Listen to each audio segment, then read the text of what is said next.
Well, greetings to you. This is maybe something of a summary about the iris, or maybe this is an invitation to a beginning into something completely new, but involved with the study and understanding of the iris. I want you to know that when I first got involved in the iris, I was not thinking about the iris in the head. I was thinking about the iris around me. What I mean by that is the iris of the eye to me is a snapshot of the energy field around a person. Yes, the iris corresponds to the body and holographically to all of the body parts, feet, hands, head, and so on. It's truly a holographic mirror. So the iris that we see physically is to me a dynamically fluid system. It's hard for people to grasp when you look at photography of an iris. It's actually a vascular system. All of the fibers that you see in the eyes, they're a circulation system of fluids. There's questions about what fluids are really there. Obviously, there are capillaries and so on, but there's a circulation, a venous flow, but there's other circulation. There's a circulation from behind the lens of the eye, meaning really behind the pupil, and out to the cornea of the eye, and there's a constant motion of the aqueous humor that basically goes to the cornea and comes back to the perimeter of the iris and is reabsorbed into the head. So we're saying that the eye, invisibly or otherwise, is a dynamically fluid field contained in a sphere. The iris is contained, has a boundary, the pupil has a boundary, and there are boundaries within boundaries. The pupil, the ring of expression or autonomic nerve wreath, and the perimeter of the iris, they're all a series of gates, or I used to call them rings, I still do, but it's spheres inside of spheres. I know that's kind of odd, but we're really talking about the energy field of the human being. No, this is not commonly appreciated in science anywhere, but this is the physics, if you will, of the dark matter of the human being. Now, you can call this whatever you want. You can call it chi, you can call it prana, you can call it aura, you can call it the etheric, you can call it the astral, and different philosophies call the energy field different things.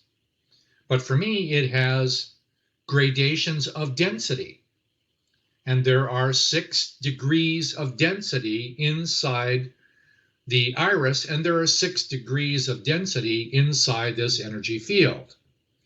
I'm interested in how this energy field works. That's what I've always been most interested in. Because for me, I'm using, by the way, this is just a soap bubble. That's all it is, just to give you an illustration. This is a crystalline sphere around me. That's how I feel every human being has this crystalline sphere. Now, for me, that crystalline sphere is the existence of your soul. It is also the will, and it has all of your memory. All of the events that you've ever had is remembered by this will-based mechanism. Now, the one I'm referring to right here is your subtle body or spirit body, sometimes called mental body, and so on, different names. I have a tendency to call it spirit body. It happens to be the place where the mind does exist. The mind operates inside of this diameter. Now, this crystalline sphere is actually a mirrored reflection of something invisible.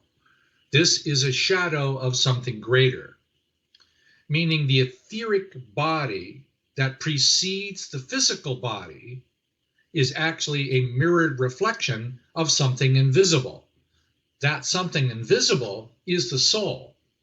And the primary language into the spirit body is typically color.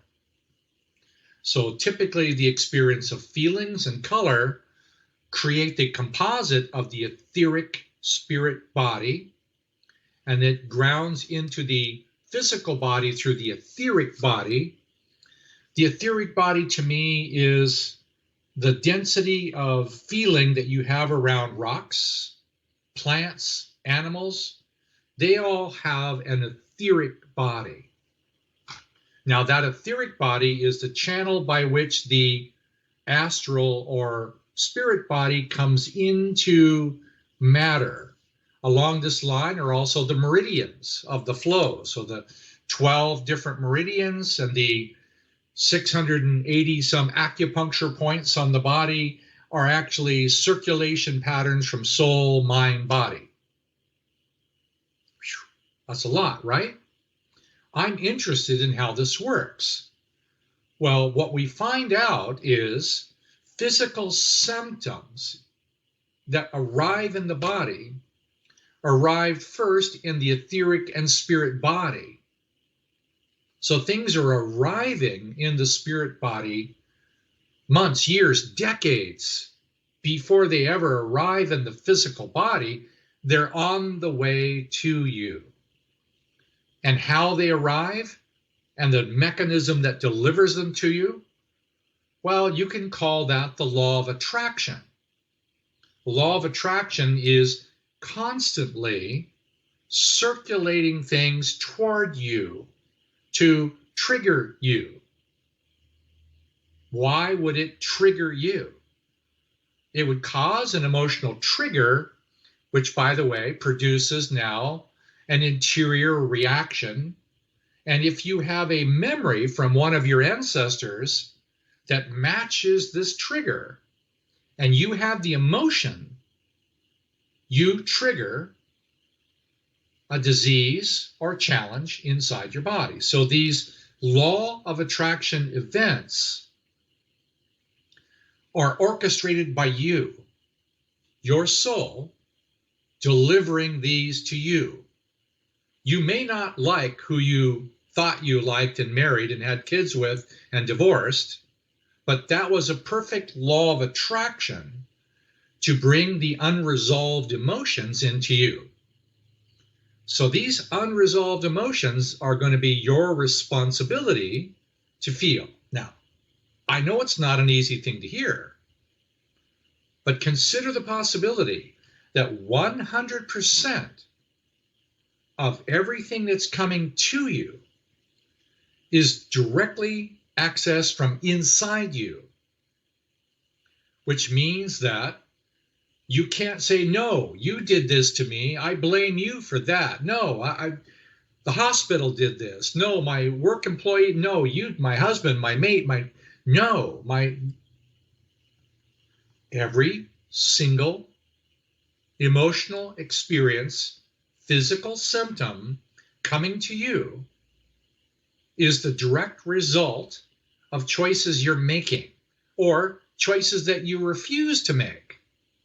Because oftentimes we live, every one of us, live in a system of denial. We don't want to feel something, so we medicate it. We don't want to feel something, so we get busy. We don't want to feel something, so we laugh. We don't want to feel something, so we eat. We don't want to feel something, so we have sex. We don't want to feel something, so we work more. This is called the denial of the feelings inside you. So I'm going to say to you, the greatest thing you can do that's so simple is just to accept this trigger that's coming to you. If there is a trigger that's coming to you, it's yours. You might not like it. You might even whisper a thank you every now and then. Here it is. I need to feel this. I suggest you take the feeling, hurt, anger, whatever it is, sadness, grief, loneliness, whatever it is. Take it to your own heart and down. Just that much. By the way, on the way in, you can say quietly or out loud if you want, show me the truth about this feeling and every feeling like this I've ever denied. Show me the truth about this feeling and every feeling like this I've ever denied. Wow. That'll take you into the next step. Because within minutes, other feelings of different kinds are going to come like unraveling a large ball of rubber bands. You can't always get to the one you think you want to work on because there's other ones in the way. So you'll have law of attraction events come to you at a different rate. If you really want to grow, feel, be successful, be happy, be healthy, grow spiritually or otherwise, learn to accept 100% of the responsibility for everything that's happening in your life. Blame no one. Sounds easy, right? No, it's not easy. It's an ongoing, literally challenging thing to do, but I promise you it's the best thing I know of to do. Now, in the process of doing this, I'm going to introduce you to something even more unusual. Inside this sphere, there is a circulation of life force. Now, the interesting thing about this circulation of life force from soul through mind to body is it follows a circuitry. Now, all the way through the iris, you have this same circuitry happening in all the different sectors we talked about. There's a circulation of life force. I'm suggesting that you experiment with going to the very beginning of that life force, which, by the way, happens to be inside your mother's family. You go to the very beginning and you practice feeling the entire sequence. I'm going to diagram the sequence for you. I'm going to make it really simple, but even being simple is going to take a little time. I'm going to diagram it for you. Start at the beginning. Well, I'm going to show you how the same cycles you have inside here are what I call cycles and seasons. Cycles of the day, which inside the day there are 2-hour cycles. Rhythms of the meridians and time. You know that there's sunset and there's sunrise. There's nighttime, there's daytime. But there's also winter and summer. There's being a child, there's being an old person. There's cycles inside of cycles. I'm suggesting that would be for your ultimate benefit if you went to these cycles at the starting point and then you just gradually practice going through them as best you can. So I'm going to show you that the same sequence corresponds to glands, organs, body systems, grandparents, that your entire family tree is connected into these cycles. Yes, there's some scientific basis through epigenetics. There's a lot of science behind the understanding about how we age. A lot more is coming, but I'm suggesting to you that the learned experience of going through the feeling and having the experience of the feeling, it also helps to have logic, which is the logical reason why you would do this, to experience and to feel, to identify, to appreciate these circles of life. Most people, they don't acknowledge them. They exist around you all the time. Phases of the moon, for example. Most people barely have any appreciation that the moon even exists. Cycles of the month, cycles of the seasons, they're all there to help you feel something.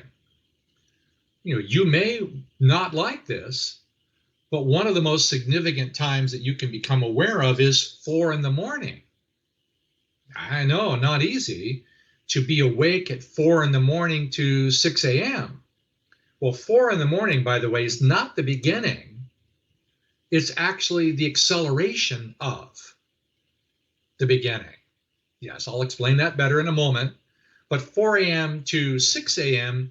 is the time of extraordinary individuality, the extraordinary desire for you to want to be your own unique, naturally designed soul. 4 a.m. to 6 a.m. is the time of the acceleration of your authentic self. Wow. Great time to get up, be aware, be vertical. Try not to do your devices for the first hour. Try to be with you. No one else if you can. Not always possible. But that's important. Remember, it's the accelerant. Guess what it really is? It's about free will. It's about you accelerating the divine instrument of being able to create. I'm suggesting that you take that divine instrument called free will and focus it on the very beginning. I'm going to show you a little graphic about that beginning. Here's the beginning. Sunset. No, the day does not begin at sunrise. It may feel like it to many people. No, the day does not begin at midnight.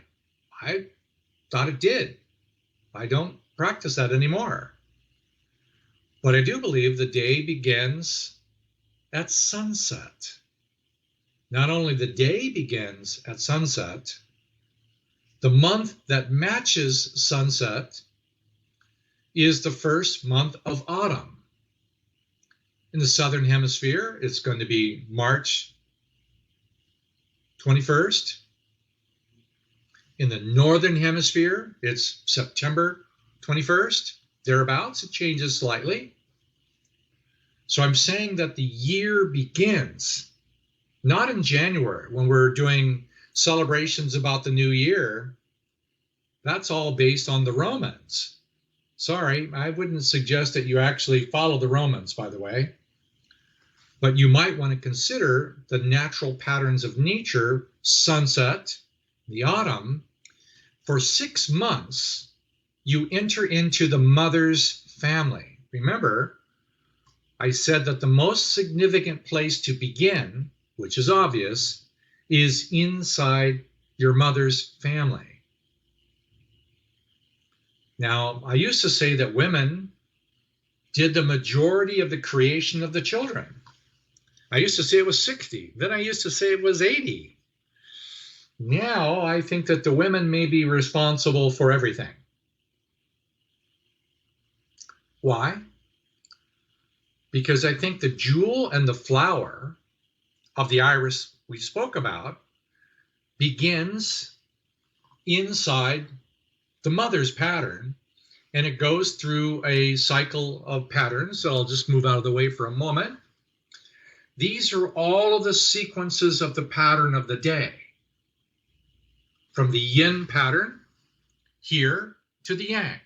This is also the same pattern beginning all the way over to sunrise, sunset, and the beginning again.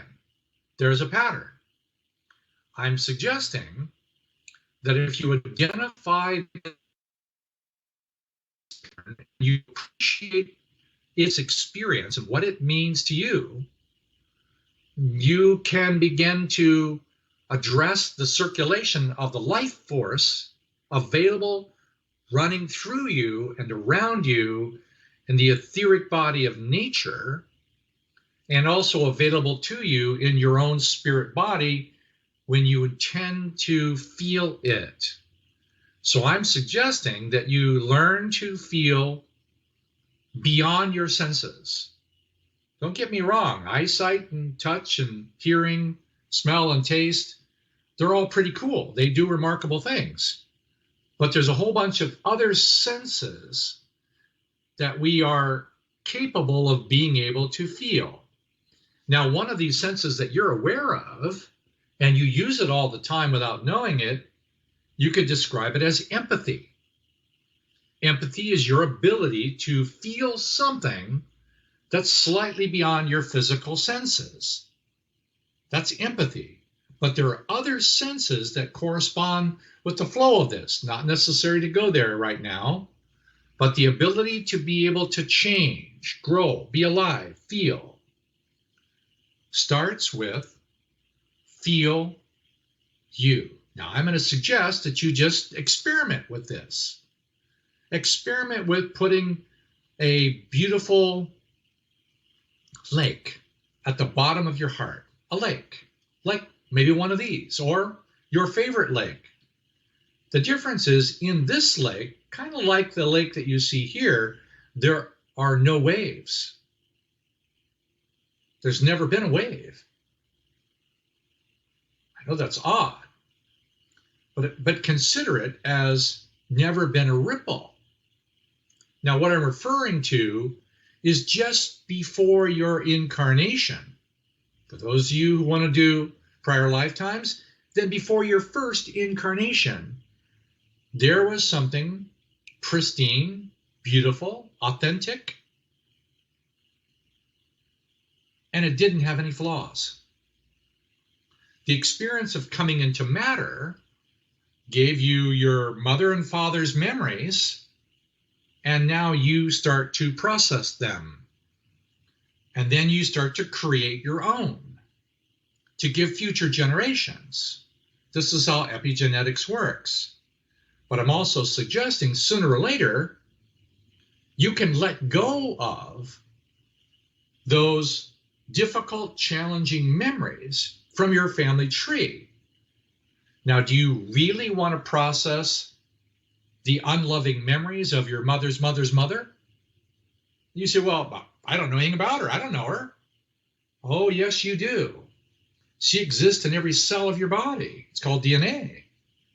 Your father's father's father, same thing. Your father's mother's father, same thing.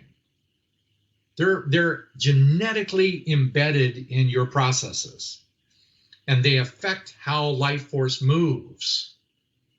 And if they have an unresolved rage, a hatred, a jealousy, or if they died in war and violence, wow, how many of our ancestors had violent backgrounds? Look at your grandparents, your great-grandparents. Did they come from the country you're in or from somewhere else? Look back 300 years, 500 years, what did society look like? Those memories are embedded inside of you. It is not necessary for you to process all of them. You won't get done. Say, for example, you want to feel your loneliness, because everybody does. You want to feel your loneliness. Well, wouldn't it be nice to only feel your loneliness, not your grandmother's loneliness, or her father's loneliness, or the collective human consciousness of all the loneliness that has ever existed for thousands of years? You really want to try to process that? I don't recommend you do. You can try. You can try to drink an ocean of despair and loneliness, or you can develop a skill set. The skill set would be the lake,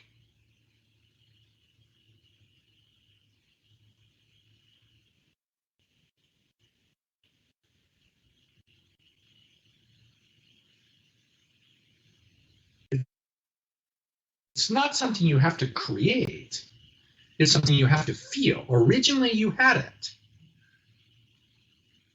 Now you can begin to use that to produce the very first skill set called empathy, and the ability to discern the feelings inside you, literally in your DNA, that you need to feel and you don't need to feel.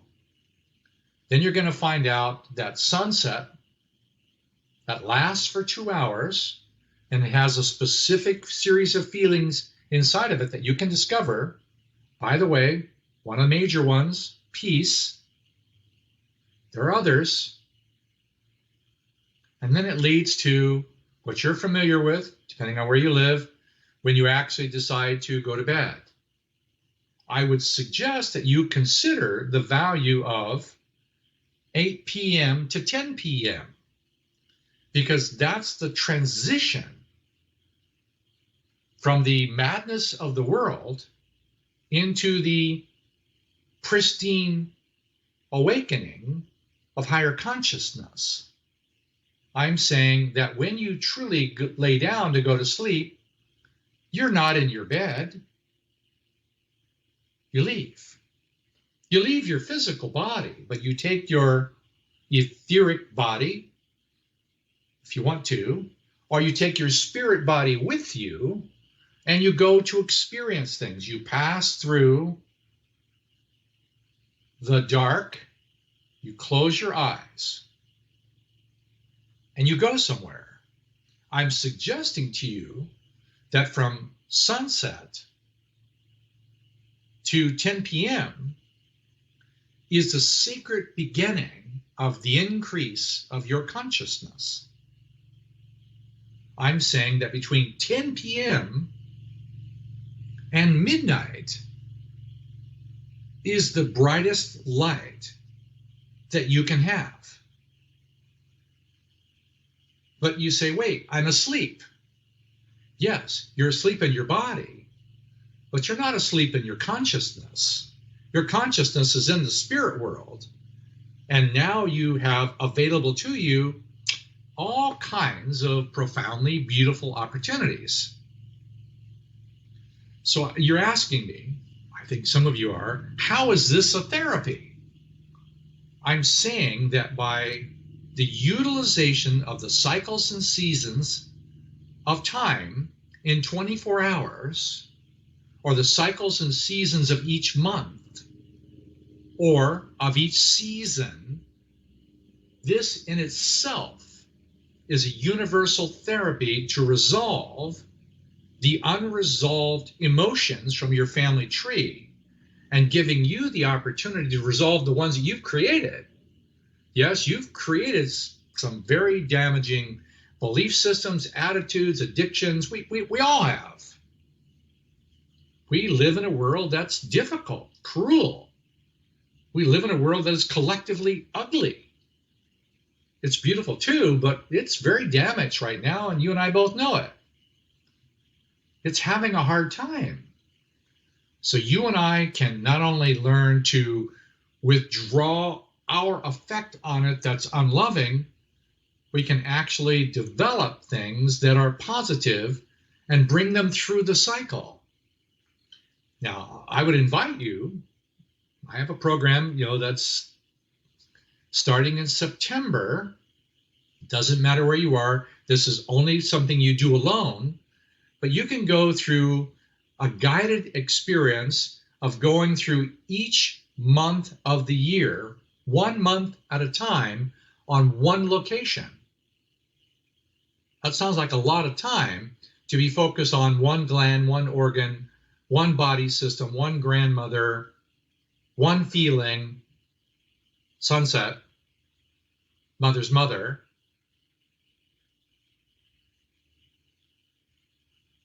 That moves onward to the 8 p.m. hour of mother's mother, her mother.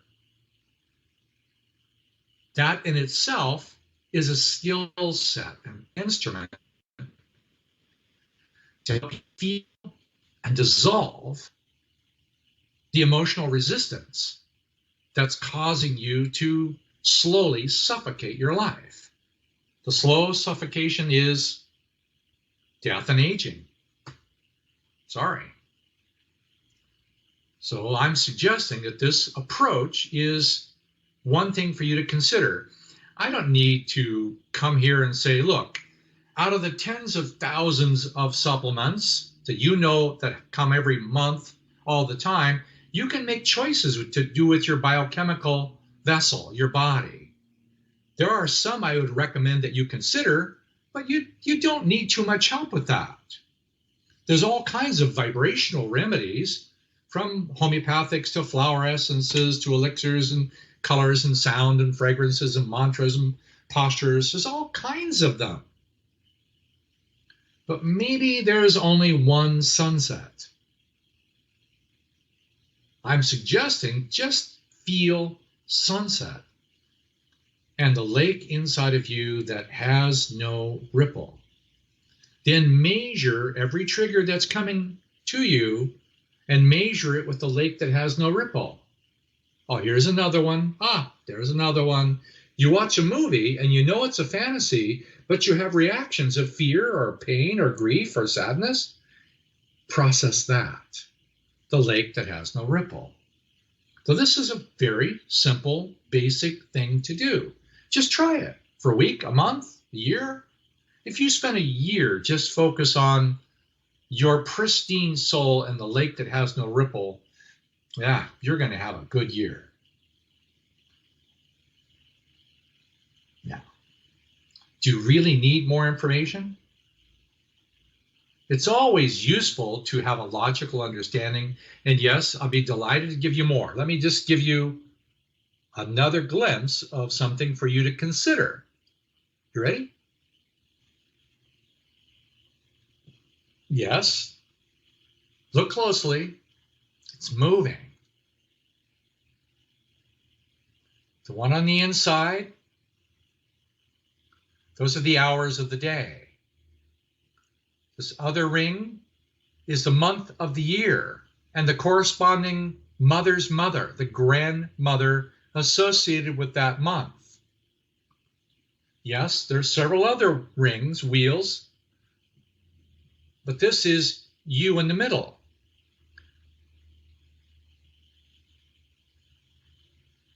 The lake of peace,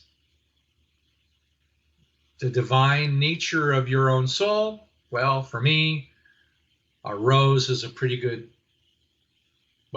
metaphor, a good reminder to be at the heart level. And this is the feeling that's being processed during this hour relative to this month. Then 2 hours later, there's another feeling. And it's processed in that month or a new month. But for every month you do this 28 times or more in some cases. Each one of these is a feeling. There's a feeling, lots of feeling, in the lake that has no ripple in the peace related to sunrise.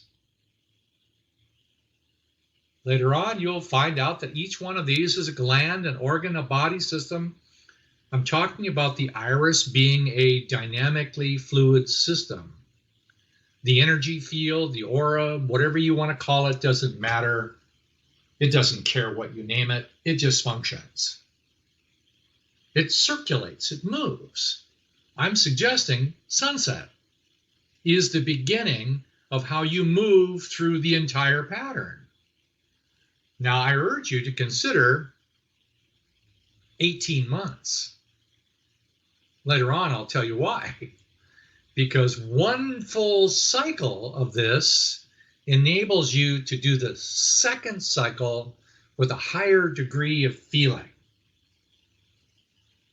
You go through all of these months and the corresponding grandparents, father's mother, which is basically chakra number 3, or liver, or belonging, or whatever, service to others. And then she's got her own connection to the next one because they're in the same season.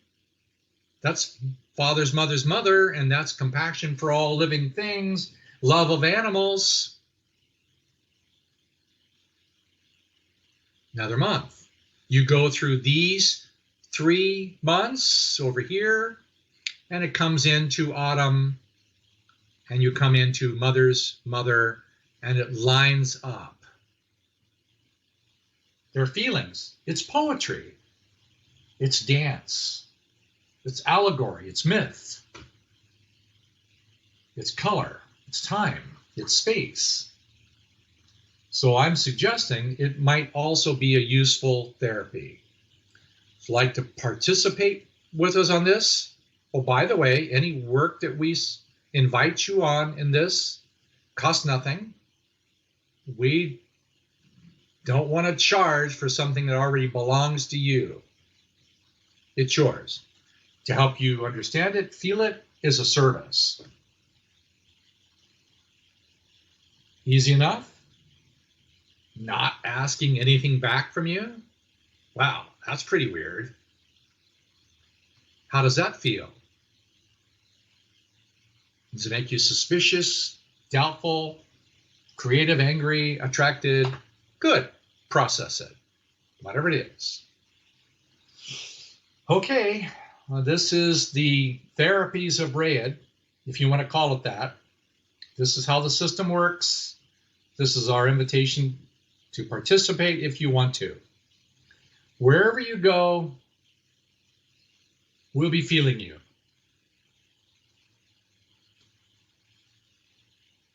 See ya.